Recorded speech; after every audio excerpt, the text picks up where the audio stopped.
Hello and welcome to SquaredEyesT.V. Today we'll cover The Boys, one of our generation's most underrated TV shows. Let's review what happened in Season 2, a dark comic superhero mashup, and check out a few Easter eggs you might have missed the first time around. And if you like this video, remember to hit like and subscribe to our channel.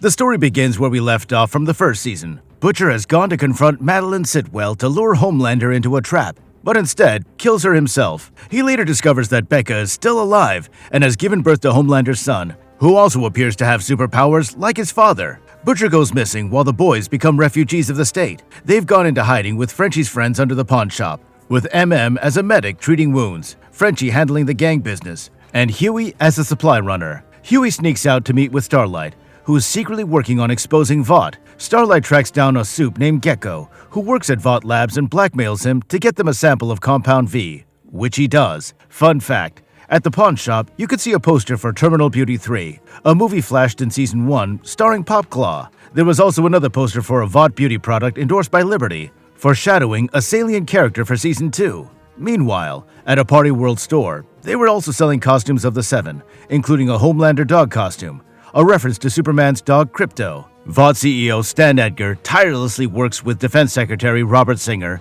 to incorporate soups into the military after the shocking appearance of super terrorists. While they hashed out the details, Black Noir was sent to assassinate super terrorist Nakib, later known as El Diablo. Homelander then gave out a press conference to honor Translucent's death, who supposedly died during a mission. Fun fact, when Stan mentions the phased cone of silence, it's a reference to the fictional device in the 1984 sci-fi movie Dune, and in the 1960 spy TV show Get Smart. Also, in case you missed it, executive producer Seth Rogen had a cameo while promoting Translucent's movie on TV. Ashley walks in on Homelander in Madeline's old office, who was brought in as her replacement. She tries to fill Madeline's big shoes and oversteps when she recruits Blindspot, a blind superhero, to become part of the Seven. Don't get me wrong, I'm not too fond of Homelander, but he's right. Once you remove Blindspot's super hearing, all you have is somebody who can't see. Homelander is displeased and demands that Ashley follow his orders and report everything to him moving forward. Fun fact, it doesn't come as a shock that Blindspot is a parody of Marvel's Daredevil, while Eagle the Archer is to Marvel's Hawkeye or Justice League's Green Arrow. Also, did you know that when the Deep was terrorizing kids at a water park, he claimed to have at one point swam in the Mariana Trench, the deepest point of the ocean? Given that the Deep is a satire of the Justice League's Aquaman, his statement was in reference to the 2018 Aquaman movie, when he and Mera escaped to the Mariana Trench when they were surrounded by creatures of the deep. Homelander confronts Stan after deciding to recruit Stormfront to become part of the Seven without his knowledge. When Homelander threatens to leave the company, Stan convinces him that Vought is a pharmaceutical company and that he's not their most valuable asset, but Compound V is. He then explains how he knows he was responsible for creating super terrorists and exposing Compound V. Here's another fun fact. Stormfront, which is a parody of Marvel's Asgardian god Thor Odinson and DC's Shazam, is based on the character in the comics, originally a male evil Nazi. The show went a different way when they switched genders. When she was live streaming in her first appearance, there were plenty of Easter egg references, like the Legend or Jack from Jupiter, known characters from the comics. There was also a screen handle, Maeve beats WW42, which is a reference to the then upcoming movie Wonder Woman 1984. Side note, 42 is half of 84. Also, when Stan was telling Homelander of Vought's origin, he subtly mentions Tell Knight and Soldier Boy, explaining how the latter was the first soup created for the Allies, a subtle likeness to Captain America's origin story. This great little tidbit foreshadows a pivotal character from the comics that will be critical to the story in the upcoming Season 3. The boys later hear about a super terrorist being smuggled in and decide to report it to CIA Director Susan Rayner. During their meeting, her head explodes, but not before suspecting that the sudden emergence of super terrorists is a coup from inside Vought. The boys return to their hideout, panicking over what to do, when Butcher suddenly shows up as if nothing happened, much to Huey's dismay.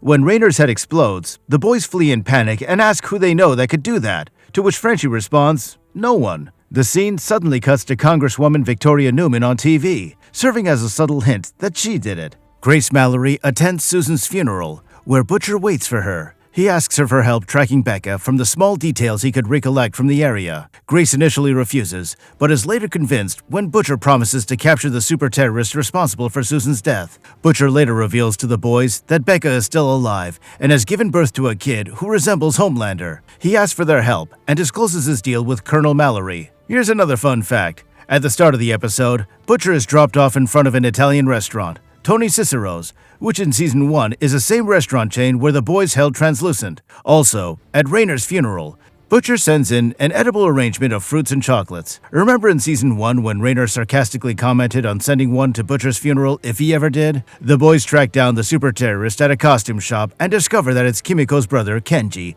from the Shining Light Liberation Army. Butcher tried to shoot him, but the boys stopped him, and he escaped with Kimiko. She tries to explain to her brother how her captors turned her into a monster, but Kenji insists that the Shining Light Liberation Army stands up for injustice. He plans to take his revenge on the Americans, whom he was led to believe attacked their village when they were kids. When Kenji refused to listen to her, Kimiko knocked him out, to which Butcher and the others arrived just in time to take him away. Meanwhile, Vought introduces Stormfront as the newest member of the Seven. With Stormfront, Queen Maeve, and Starlight, Ashley oversees the All-Girls Initiative with their catchy slogan, "Girls Get It Done." Starlight was impressed with Stormfront's bluntness and upfrontness regarding Vought. During an interview, Starlight was shocked that A-Train is back and has regained consciousness. She worries that he'd report her to Homelander, but she convinces him to keep her secret, having saved his life while threatening to expose him as Popclaw's killer. Having secured the super terrorist, the boys take Kenji offshore on a yacht per the Colonel's instructions. The Colonel worries about Kimiko after discovering that her brother is a super terrorist, but Butcher reassures her that he'll put her down if he needs to. Kimiko tries to reason with Kenji, but he refuses to listen to her. When Frenchie tries to connect with Kimiko's brother, he carelessly leaves behind a soda can, with which Kenji uses his powers to free himself. Meanwhile, Compound V has finally hit the headlines, and Vought is trying to salvage what seems to be a PR nightmare. Supes are shocked to learn about the news, while the boys celebrate finding taking the story to the spotlight. Stan later holds a press conference and dismisses the issue, who then directs everyone's attention to the super terrorist that's on the loose. As Vought is the evil organization that wants to take over the world, this multinational corporation has its hands in everything. The show subtly highlights Vought versions of things like Vought News Network for Fox, Voughtify instead of Spotify, and Vought Plus for Disney Plus. Well, out of nowhere, a police helicopter shows up and tells them that the boat is reported stolen. While Butcher was trying to handle the situation, Kenji escaped holding and used his powers to send the chopper crashing into the water. The group recaptures him and flees from the scene, worried that Vought's supes will arrive. As they're running, the boys find themselves being chased by sharks, following the Deep's orders, who hopes that capturing the boys will restore his position in the Seven. As they're fast approaching the shore, the Deep sends a whale to block their path toward the storm drain, but Butcher drives the boat into it, killing the whale.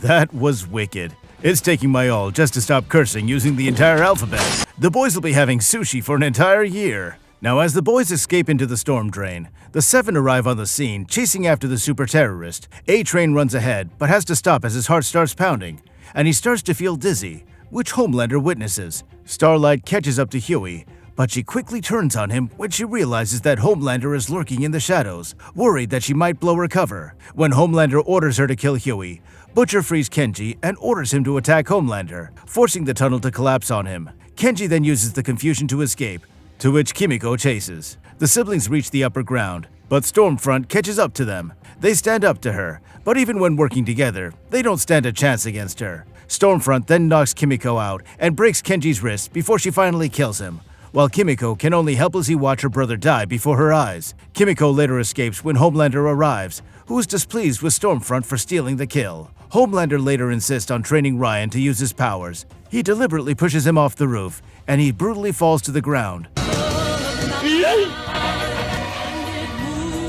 You hear lions throwing cubs off cliffs to make them strong, but I did not expect it to be so literal, as if it was taken from one of those 90s cartoons. Well, when Homelander tries to put his hands on Becca, Ryan pushes him to the ground and tells him to get his hands off her. Having lost the super terrorist, Colonel Mallory tells the boys to track down a second-class supe named Liberty. In addition, she also tells Butcher that they found where Becca's being held, even though he didn't hold up his end of the deal. With Frenchie busy tracking down Kimiko, Butcher orders MM and Huey to follow the lead on Liberty while he goes to free his wife from Vought and Homelander. Fun fact, on their road trip to find Liberty, they drive by a barn with a painting of Homelander with a Confederate flag as a cape, foreshadowing that Homelander and Stormfront will become close allies. Also, the nicknames Frenchie and the others come straight from the comics. As to why, stay tuned for Season 3. Well, after a near-death experience with Homelander, who is displeased at her for hesitating to kill Huey, Starlight accompanies MM and Huey on their mission to find Liberty. They later track down an African-American woman who witnessed Liberty discriminately kill her brother for nothing when she was 11.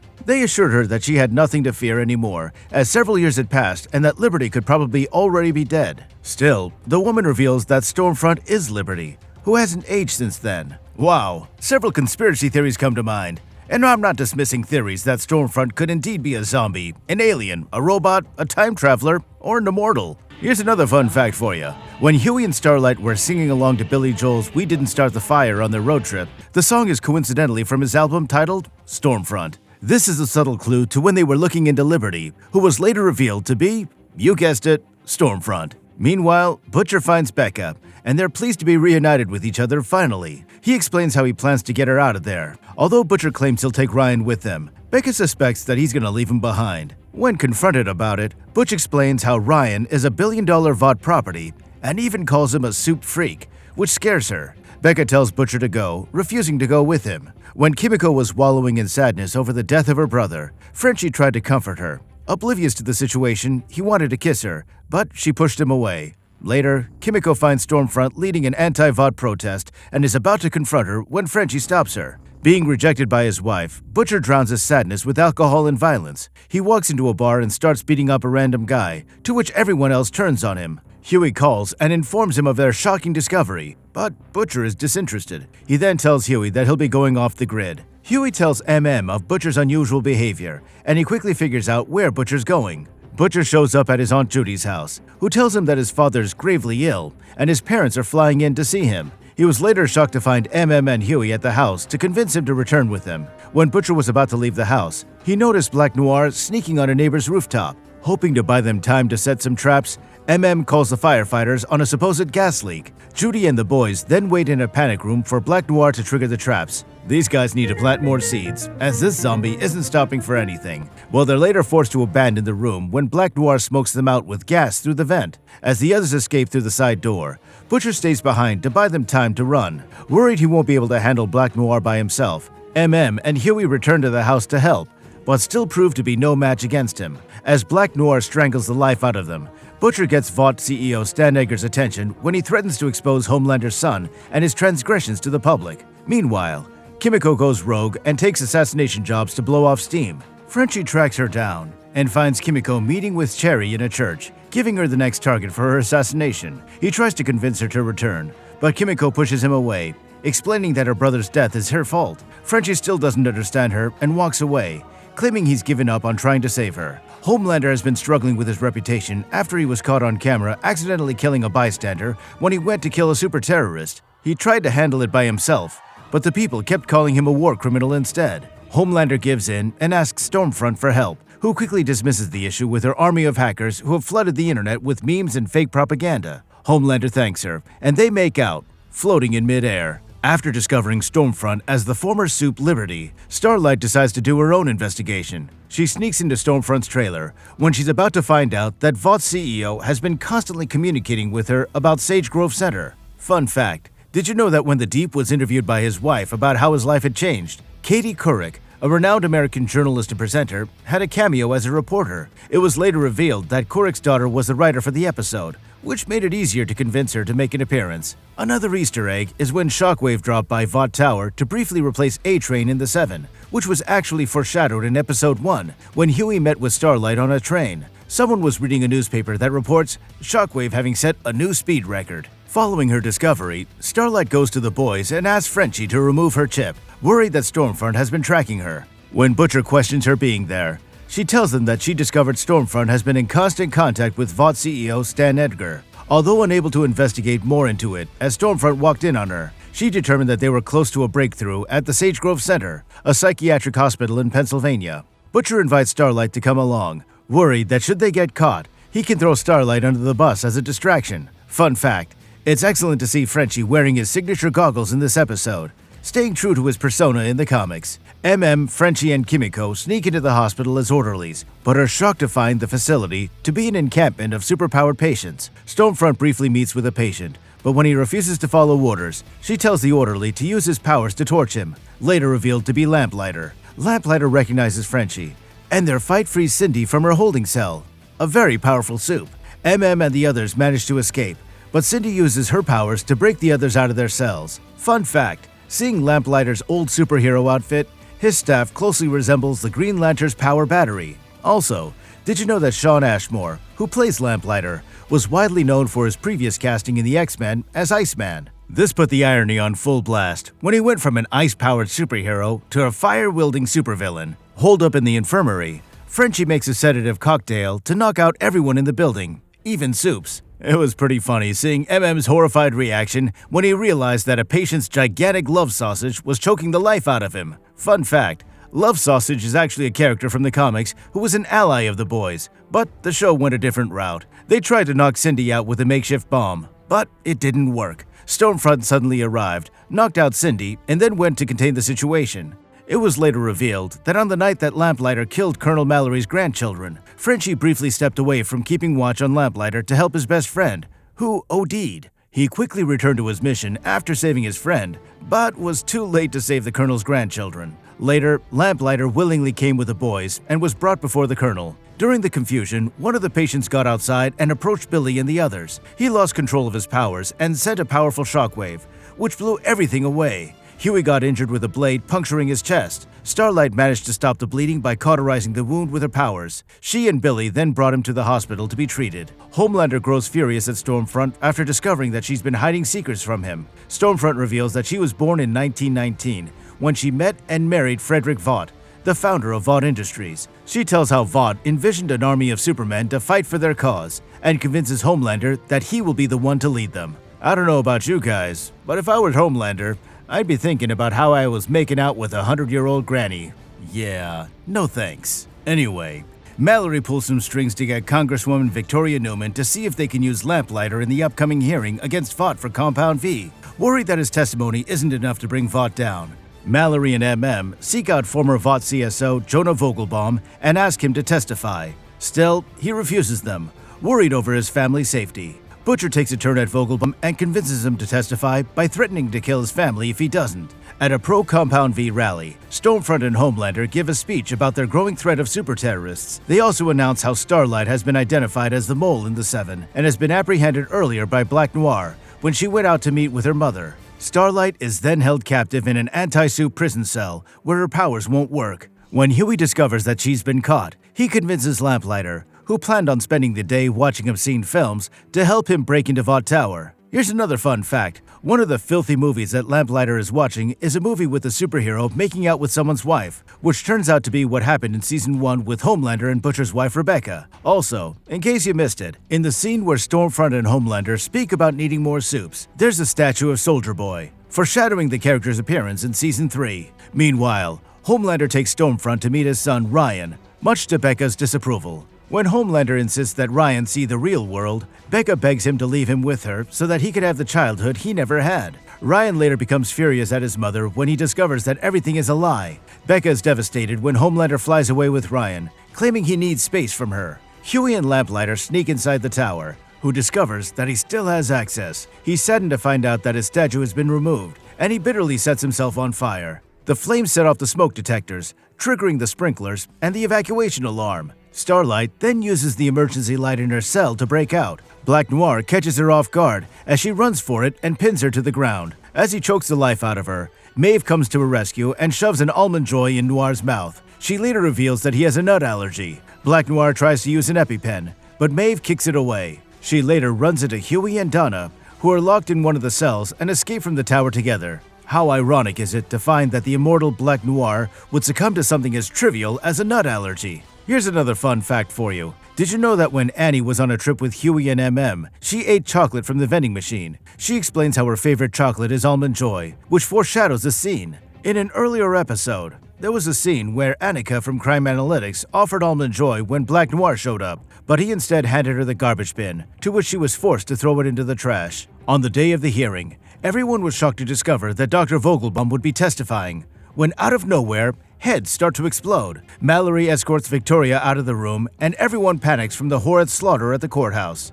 Becca escapes from the Vought compound and finds Butcher, while the boys prepare for all-out war on Vought after the massacre at the courthouse. Huey tries to convince them otherwise, to which Starlight suggests testifying. Butcher claims that being a fugitive makes her an unreliable witness, so she and Huey ask for more time to find a more credible witness. They later find Maeve, but she refuses to testify, explaining that she's tired and claims nothing changes. Fun fact, if you've noticed, Huey is a big fan of Billy Joel, to which his songs have been played in the entire series.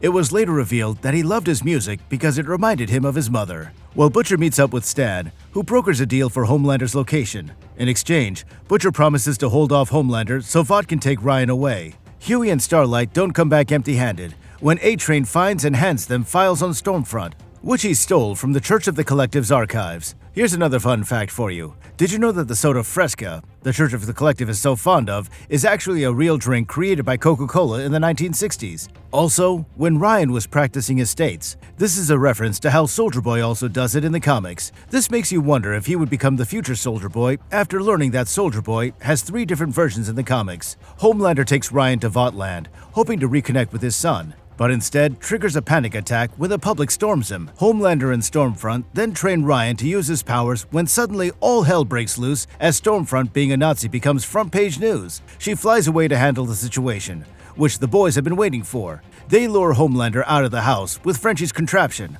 while Butcher and Becca sneak off with Ryan. Maybe this one's not fun, but it certainly is a fact. Did you know that there's a real-life white supremacist website called Stormfront? Also, if you take a closer look at Stormfront's earrings, it's in the shape of lightning bolts, which closely resembles the symbol of the Nazi SS. Now, as they're about to drive off, Stormfront arrives and stops them. Kimiko and Starlight struggle to hold her down when Maeve shows up and joins the fight. Together, they encircle Stormfront and beat her to the ground, to which she escapes into the air. Fun fact, did you know that in the earlier episodes, Vought was promoting Girls Get It Done, which happens when the girls kick the crap out of Stormfront, which even Frenchie comedically comments.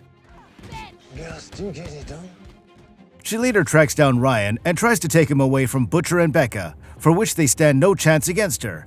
As she chokes the life out of Becca, Ryan uses his powers out of rage and brutally mutilates and scorches Stormfront while he accidentally makes a deep cut on Becca's neck. Homelander shows up and tries to take Ryan away, but Butcher stands up to him. Before a fight breaks out, Maeve shows up and demands Homelander let them go, threatening him to disclose the plane's footage where he abandoned passengers to die. Fun fact, in the comics, Becca dies at the hands of Ryan. Also, when Becca stabbed Stormfront in the eye, it happened in the comics. Although instead of Becca, it was Kimiko who removed his eye, and Stormfront was a man. Now with Stormfront gone, Starlight and A-Train are back in the 7, where Homelander is forced to make a public apology to Starlight for falsely accusing her of being a traitor. Mallory tells Butcher that all charges on the boys have been dropped, and that a new bureau has been set up called the Office of Soup Affairs to be headed by Congresswoman Newman. returns to his family, while Frenchie and Kimiko leave the pawn shop happily dancing. Alistair Adana, the leader of the Church of the Collective, winds up dead with his head exploded after his call with Victoria Newman, who turns out to be the soup responsible for the head explosions. Huey later shows up at Newman's campaign office, asking to work there, claiming he wanted to fight Vought the right way. Fun fact, did you know that when was recruited with his family, he brought his daughter a stuffed penguin doll? In Season 1, when the boys realize that their identities have been burned, informs his family that they have to go into hiding, to which his daughter gives him a drawing of a penguin and a heart. As it all comes to an end, we see Homelander taking his frustration out by choking his chicken on top of the Chrysler Tower as he screams at New York. Do whatever the f*** I want. Anyway guys, thanks for watching. If you enjoyed this video, remember to hit like and subscribe. Make sure to tap that bell to be notified about our latest videos as well. And with that,